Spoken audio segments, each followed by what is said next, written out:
Tell a man he is free, and he will become lazy. Tell a man he is trapped, and he will tear down the walls with his bare hands. Tell him he cannot have something, and he will burn the world to possess it. Machiavelli understood a truth that most modern minds are too fragile to accept. The human spirit does not operate on logic, it operates on resistance. We are wired to defy. We are wired to protect our ego's fragile sense of autonomy. And because of this, the direct approach, asking for what you want, begging for love, demanding respect, is the fastest way to lose it. If you want to control the outcome, you must stop chasing it. You must learn the art of the inverted command. You have spent your life being told that honesty is the best policy, that if you want something you should speak up. And where has that gotten you? Ignored, overlooked, taken for granted. The people who actually run the world, the seducers, the negotiators, the strategists, they do not ask.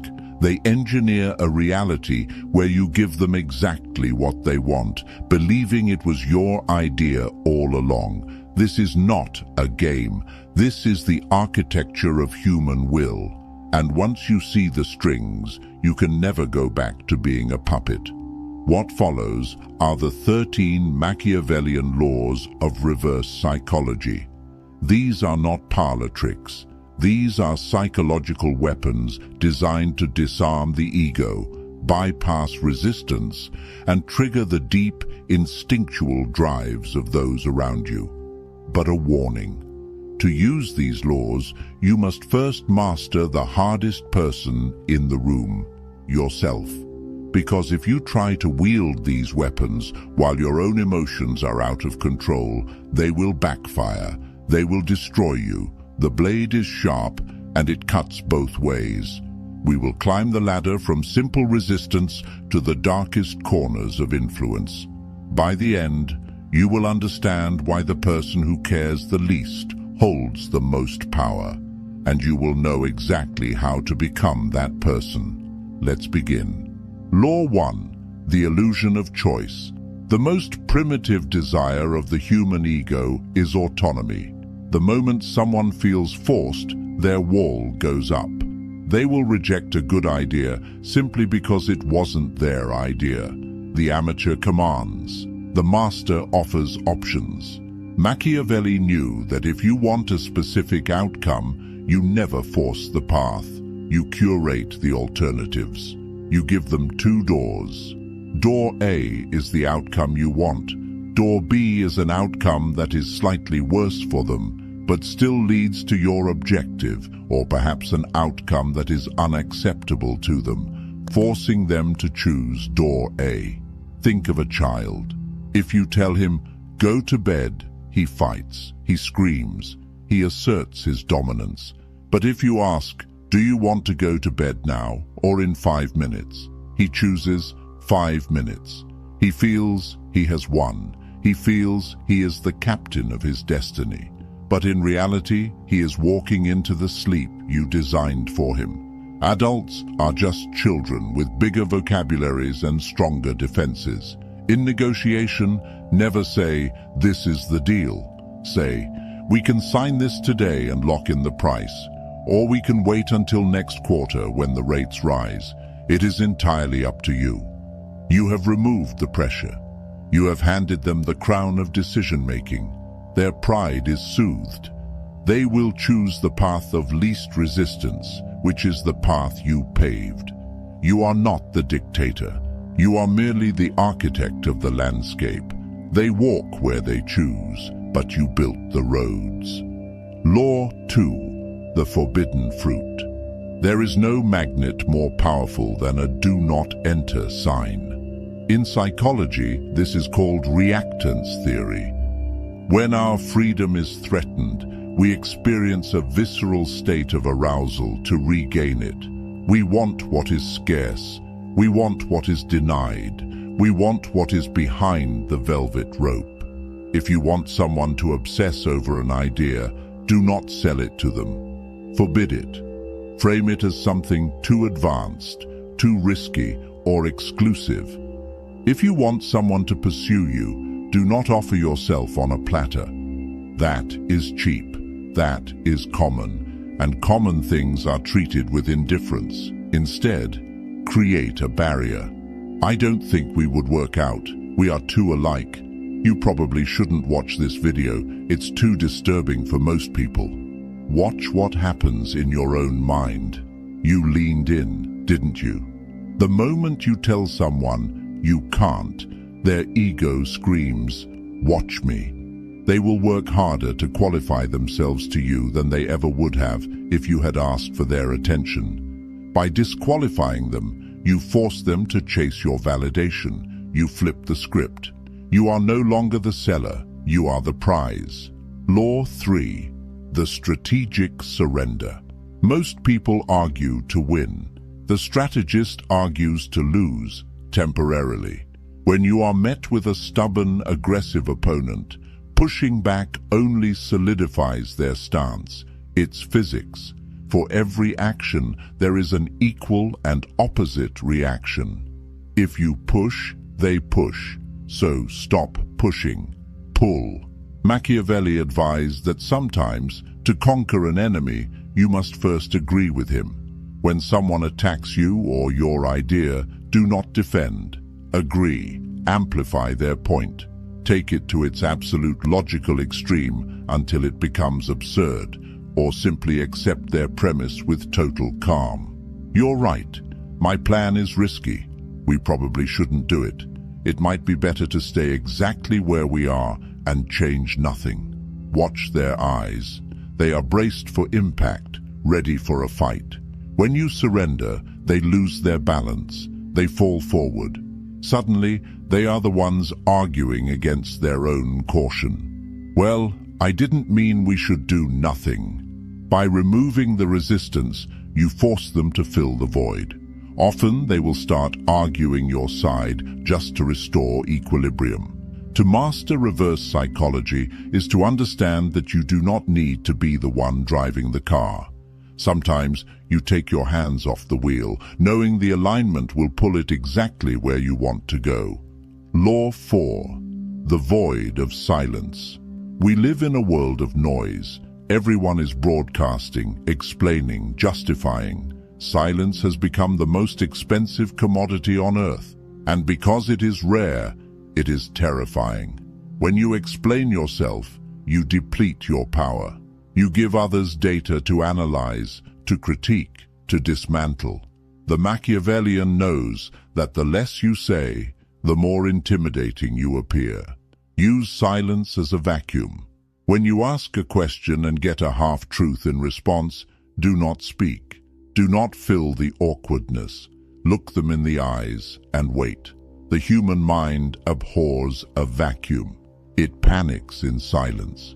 It assumes the silence means you know something they don't. It assumes you are judging, calculating. To relieve that tension, they will talk. They will reveal the truth. They will bid against themselves. They will offer concessions they never intended to make, just to break the spell of your quiet. Silence is not empty. It is heavy. Learn to let it hang in the room until it crushes the will of the opposition. Law 5. The mirror of narcissism. Everyone is the protagonist of their own movie. They are not looking at you. They are looking for a reflection of themselves in you. If you want to influence someone, do not try to convince them with your logic. It won't work. Your logic is alien to them.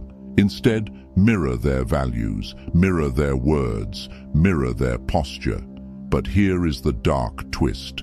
Mirror their ideal self. People walk around with a vision of who they wish they were: noble, intelligent, dangerous, kind. If you treat them as if they are already that person, they will become addicted to you.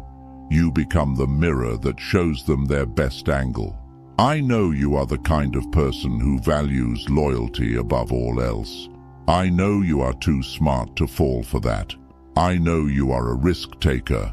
By labeling them with a positive trait, you trap them. They now have to act in accordance with that label to maintain their ego. If you tell someone they are too fair-minded to let a small detail ruin a deal, they will concede the detail to prove they are fair. You have boxed them in with their own vanity. Law 6. The "you probably couldn't" challenge. This is the nuclear option. It targets the deepest insecurity of the ego: competence. When you want someone to do something difficult, do not beg. Do not offer rewards. Challenge their capability. I need this done, but honestly, it's probably too complex for your team right now.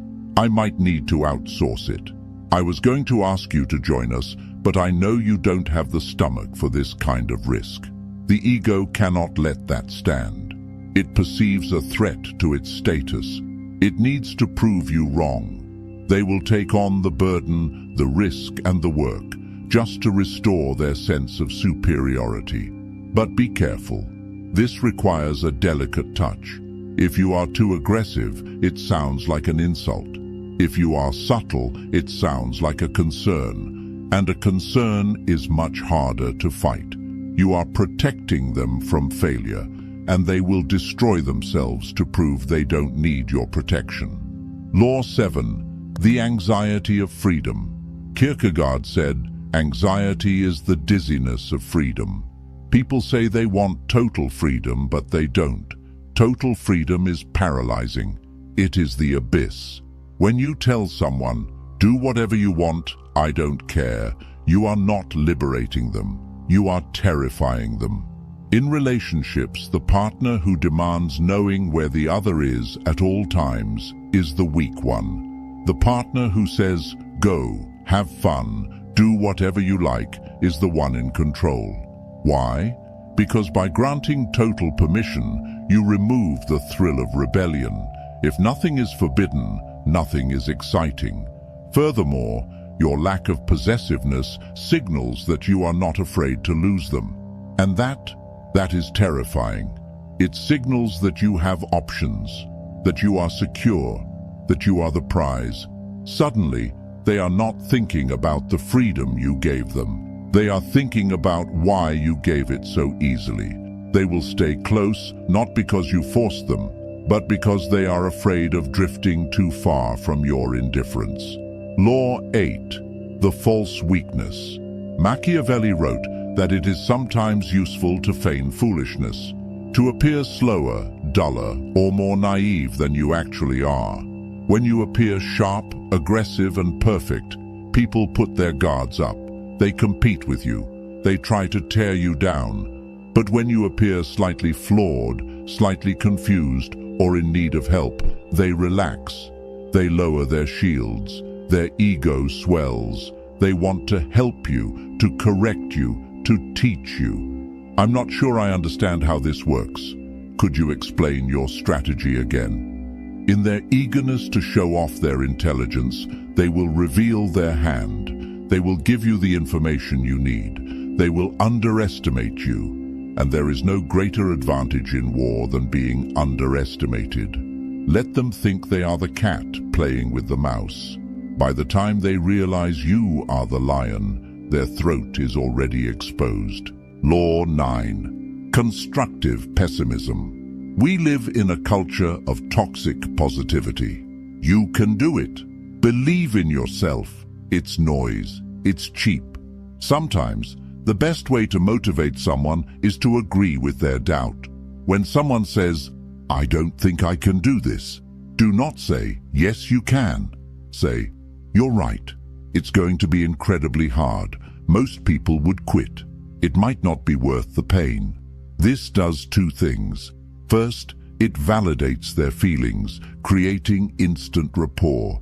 You are the only one not gaslighting them with false hope. Second, it triggers the fighter instinct. By painting the reality as dark and difficult, you make the success meaningful. If you say it's easy, failure is shameful. If you say it's nearly impossible, failure is expected. But success becomes heroic. People do not want easy wins. They want to slay dragons. Stop handing them safety scissors and telling them they are warriors. Point at the mountain, tell them they probably won't make it, and watch them start climbing. Law 10. The implanted idea. The most powerful idea is the one the subject thinks is their own. If you tell someone what to do, it is a command. If you lead them to the conclusion and let them say it, it is a revelation. This requires patience. You drop crumbs. You ask leading questions. You highlight a problem, but offer no solution. You let the silence sit. You wait for their brain to connect the dots you drew. It's strange how our competitors are cutting costs. I wonder what they see that we don't. You leave it there. A day later, your boss comes to you and says, "I've been thinking, we need to restructure our budget to remain competitive." You smile. You agree. You praise their foresight. You do not claim credit. You do not say, "I told you so." The credit is the price you pay for the control. Let them wear the crown, as long as you are the one whispering the decrees. Law 11. The contrast principle. The human brain cannot evaluate things in isolation. We only know if something is expensive, heavy, or reasonable by comparing it to something else. If you want a specific request granted, precede it with a much larger, more unreasonable request. "I need you to stay late every night this week to finish the project." "No way, I can't do that." "Okay, I understand. Can you at least give me 2 hours tonight so we don't fall too far behind?" "Okay, I can do tonight." If you had asked for tonight immediately, they might have hesitated, but compared to every night, tonight feels like a relief. It feels like a concession you made. They feel they won the negotiation. Always anchor the negotiation in the extreme. Define the battlefield so that the middle ground, where you actually want to be, looks like a sanctuary. Law 12. Controlled incompetence. This is a specific subset of false weakness, used often in relationships and hierarchies. If you do something too well, you will be punished with more of it. If you fix the printer once, you are the IT guy forever. If you are the responsible one in the relationship, you will carry the mental load until you break. Sometimes the most Machiavellian move is to fail deliberately, to be clumsy, to forget, to do the task so poorly that you are never asked to do it again. This is weaponized incompetence. It forces others to step up. It protects your time. It filters out the tasks that do not serve your ultimate purpose. Do not be the hero who catches every falling plate. Let a few smash. The sound of breaking glass is often the only thing that wakes people up to your value.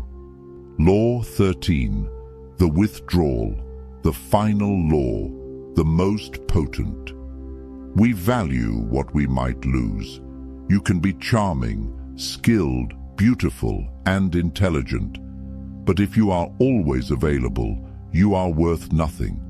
The economic law of supply and demand applies to the human soul. If you feel you are being taken for granted, do not complain, do not argue, disappear, pull back your energy, take longer to reply, be less enthusiastic, cancel a plan, create a void where your validation used to be. This sudden withdrawal triggers a primal panic in the other person. Have I lost them? What changed? They will chase. They will overcompensate. They will suddenly realize how much space you occupied in their life now that there is a hole in it. But this must be done without anger. If you withdraw with anger, it is a tantrum. If you withdraw with indifference, it is power. It signals that you are perfectly fine without them. And that is the only signal that commands true respect.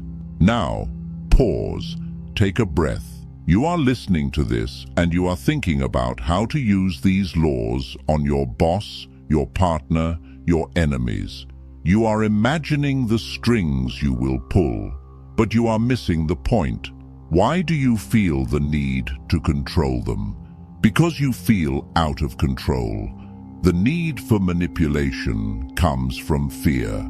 Fear of abandonment, fear of insignificance, fear of the chaotic, unpredictable nature of other human beings.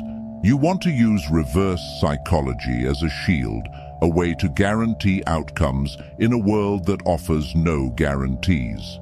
But here is the catch, the paradox. You can only wield these laws effectively if you do not need them. Think about it.